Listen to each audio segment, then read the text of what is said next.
자, 다음은 정적분과 넓이입니다.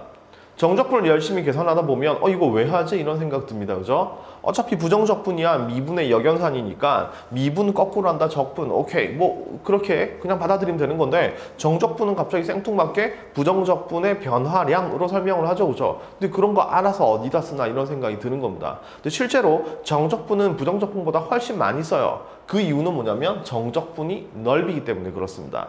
자, 먼저 스포를 하고 시작하죠. 결론을 내고 시작하겠습니다. 자, 여기 x축이 있고요. 그 다음에 어떤 함수 y = fx라는 함수가 있습니다. 여기 a부터 b까지 자, 끊어서 이 부분의 넓이를 살짝 s라고 해보죠. 그럼 이 넓이를 어떻게 구하냐면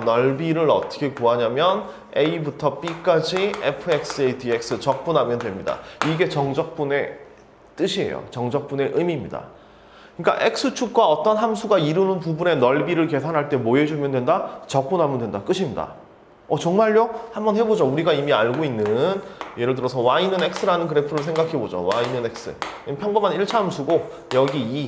그럼 이 아랫부분의 넓이는 자 2 곱하기 2 나누기 2니까 넓이는 2 이렇게 만들어지는 거죠. 그죠? 2 만들어지는 겁니다.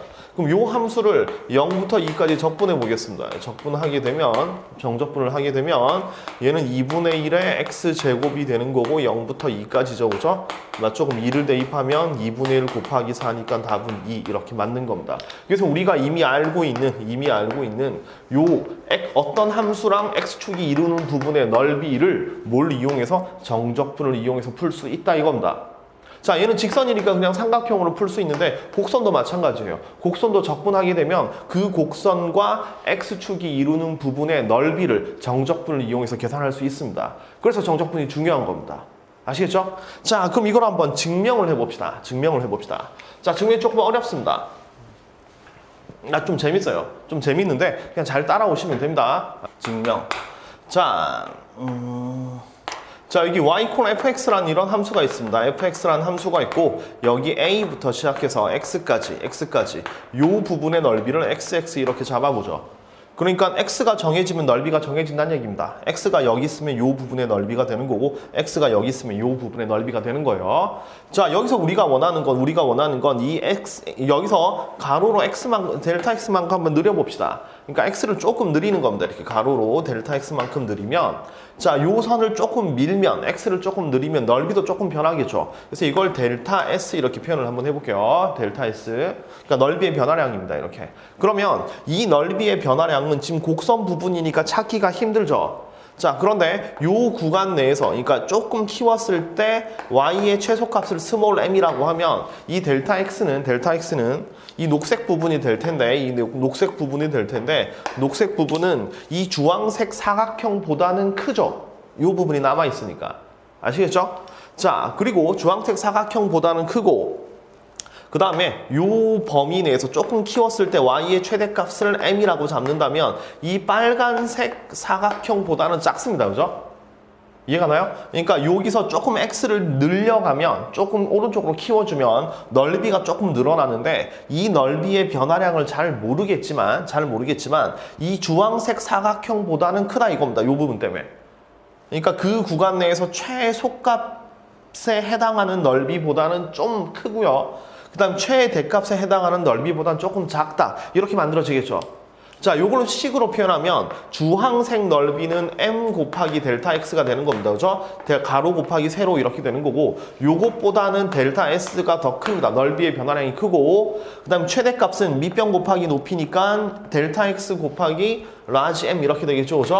그래서 m 곱하기 델타 x보다는 더 작거나 같다. 이렇게 만들어지죠. 그림으로 표시하면 요런 부분입니다. 요 부분은 이 밑에 있는 조그만 사각형보다는 크거나 같고 자, 여기 큰 사각형보다는 작거나 같다. 이런 식으로 만들어지는 거죠. 이해되죠? 그죠? 자, 이렇게 해서 그 다음에 어떻게 하냐면 양변을 델타 x로 나눠버립니다. 델타 x로 나눠버리면 m 그 다음에 델타 x분의 델타 s 그 다음에 라지 m 이렇게 만들어지죠. 그죠? 맞죠? 자, 그 다음에 뭐로 할 거냐면 이제 델타 x를 0으로 보낼 겁니다. 그러니까 요 간격을 극도로 좁힌다는 얘기죠. 극한을 보낼 겁니다. 그러면 리미트 델타 x가 0으로 갈 때 스몰 m 크거나 같다. 리미트 델타 x가 0으로 갈 때 델타 x분의 델타 s는 그 다음에 리미트 x가 델타 x가 0으로 갈 때 라지 m이라고 쓴다면 자, 요 간격이 굉장히 줄어들면 이 최대값 최소값은 이 보라색 선으로 가겠죠. 요 선. 알겠나요? 요 선으로 갈 겁니다. 왜냐면 이 간격이 줄어드는 거니까. 그러니까 여기가 최소고 최대였는데 점점점 얘네들이 합쳐지면서 결국 요 길이 fx로 갈 거란 말입니다. fx. 아시겠나요? 따라서 델타 x가 0으로 가면 요 녀석의 극한은 그냥 요 길이, 보라색 길이 fx가 되는 거고 요 녀석의 길이도 fx로 가는 거죠. 그러면 극한의 샌드위치 정리에 의해서 따라서 얘도 어디로 가나요? 그렇죠. 얘도 당연히 fx로 가는 겁니다. 이렇게. fx로 가는 겁니다. 그럼 결론적으로 리미트 델타 x가 0으로 갈 때 델타 x분의 델타 sx죠, 그죠? 자, 지금까지 그냥 s로 썼는데 델타 x로 썼습니다. 요 녀석이 스몰 fx랑 같다 이건데 요 녀석의 의미가 뭐냐면 s의 미분이죠. 자, 다시 한번 요 부분 다시 한번 쓸게요. 요 부분 다시 한번 쓰겠습니다. 자, 리미트 x, 델타 x가 0으로 갈 때 델타 x분의 델타 sx는 이게 바로 s-x가 되는 겁니다. 그죠? 맞죠? 이게 뭐랑 같다? 이게 fx랑 같다는 얘기죠. fx랑 같다. 맞지? 그럼 여기서 우리가 내릴 수 있는 결론이 뭐냐면 s를 미분한 게 뭐랑 같다? f랑 같다. 이런 얘기니까 따라서 요 녀석의 결론 내려보죠. 따라서 SX는 fx의 부정적분 중에 하나다. 중의 하나다. 이런 결론 내릴 수 있는 거죠. 그죠? 부정적분이다. 이런 결론 내릴 수 있죠. 부정적분이다. 이런 결론 내릴 수 있는 겁니다. 그죠? 맞죠? 자, 이제 거의 끝났습니다.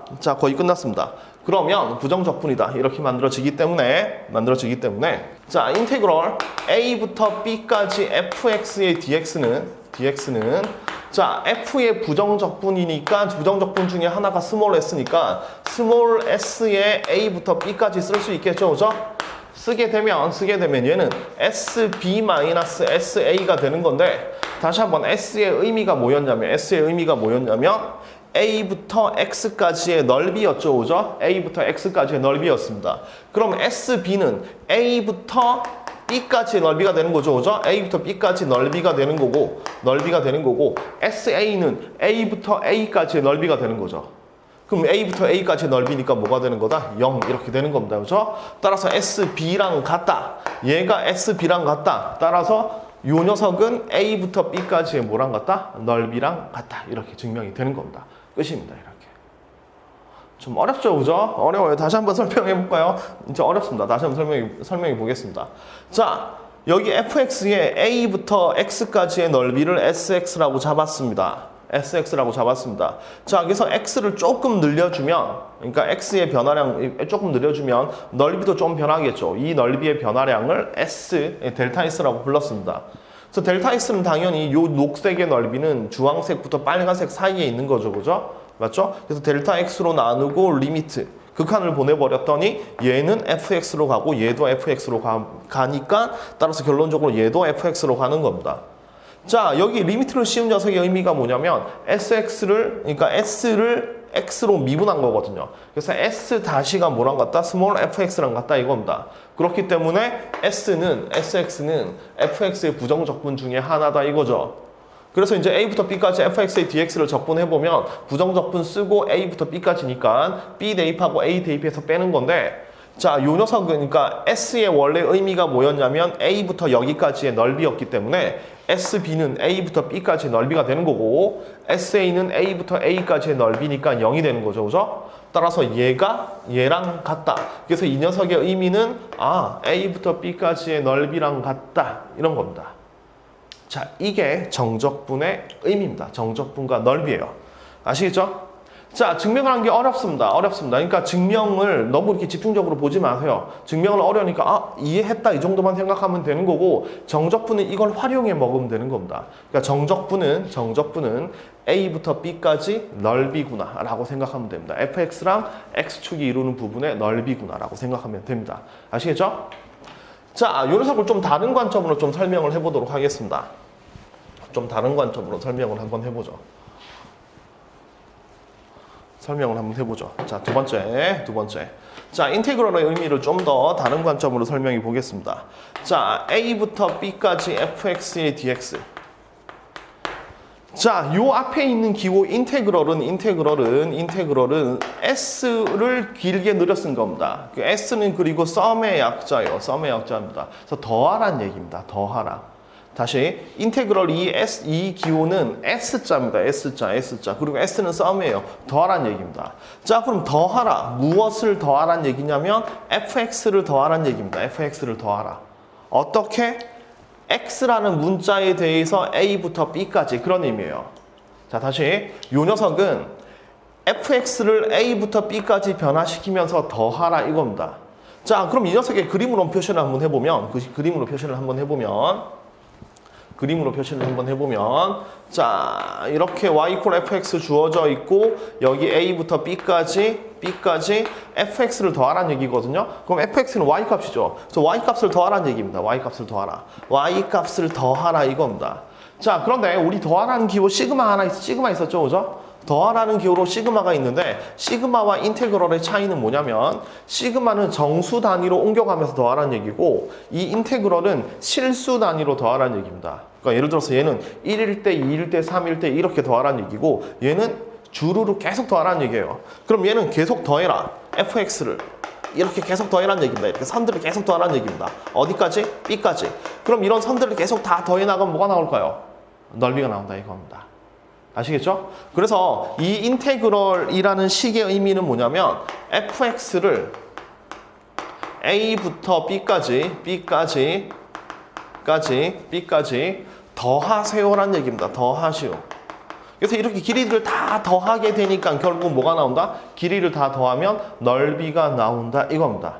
그렇게도 이해할 수가 있습니다. 요 식을 아시겠죠? 이렇게 움직일 수가 있습니다. 그래서 길이를 더하면 넓이가 나온다. 길이를 더하면 넓이가 나온다. 이렇게 해석을 할 수가 있습니다. 아시겠나요? 자, 세 번째. 자, 길이를 더하면 넓이가 나온다라는 개념인데 만약에 여기가 x축이 주어져 있고 얘가 y = fx 이렇게 돼 있다고 봅시다. y = fx. 그리고 여기가 a, 여기가 b라고 생각을 한번 해보죠. 자, 그러면 자, 정적분의 개념은 이 y값들을 계속 더하라는 얘기인데요. 그죠? 이 y값들을 더하라는 얘기인데 이 y값들이 마이너스라는 거 알겠나요? x축 아래쪽에 있으니까 이 값은 전부 다 마이너스죠. 마이너스죠. 그럼 이걸 다 더하면 당연히 이 값은 뭐가 나올까요? 마이너스가 나옵니다. 그죠? 마이너스. 자, 그러면 넓이는 마이너스 음수가 될 수 없죠. 근데 정적분은 음수가 될 수 있습니다. 그래서 마지막으로 최종 결론 내려드리겠습니다. 자, 정적분은 넓이로 해석이 되지만 정확하게 넓이는 아니에요. 정적분은 넓이를 포함하는 개념입니다. 좀 더 정확하게 정적분은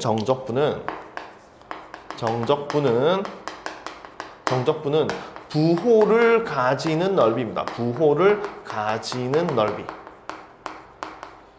정적분은 뭐를 가지는 넓이다? 부호를 가지는 넓이다. 이겁니다.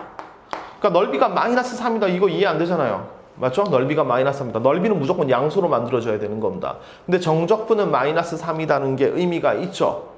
아시겠죠? 그럼 정적분이 -3이라는 얘기는 무슨 뜻이냐면 요 함수가 x축하고 아래쪽에서 만들어지는 거고 요 넓이가 3이라는 얘기입니다. 요 넓이가 3이라는 얘기고 정적분으로는 뭐로 표시된다? -3으로 표시된다. 이런 얘기가 되는 거죠. 아시겠나요? 이렇게 표시할 수 있어요. 자, 다시 한번 정리를 하게 되면 자, 만약에 정적분 y = fx가 주어져 있고 여기가 a고 여기가 b고 여기가 c면서 요 부분의 넓이라 그랬습니다. 제가 요 부분의 넓이가 1하고 2라고 생각해 보죠. 요 부분의 넓이가 1. 요 부분의 넓이가 1이고 요 부분의 넓이가 2라고 생각을 한번 해 보죠. 자, 이렇게 만들어진다면 자, 인테그럴 a부터 b까지 적분하게 되면 요 값은 -1로 나온다는 얘기입니다. 부호를 가지는 넓이이기 때문에. 그 다음 B부터 C까지 적분을 하게 되면 얘는 넓이 위쪽으로 만들어졌죠? 그럼 얘는 2 똑같이 이렇게 만들어지는 거고요. 자, 마지막 A부터 C까지 통째로 적분하게 되면 아래쪽의 넓이가 1 나왔고 위쪽의 넓이가 2 나왔으니까 얘는 요 녀석은 마이너스 1, 얘는 2겠죠. 두 개 더하면 1 이렇게 만들어진다는 얘기입니다.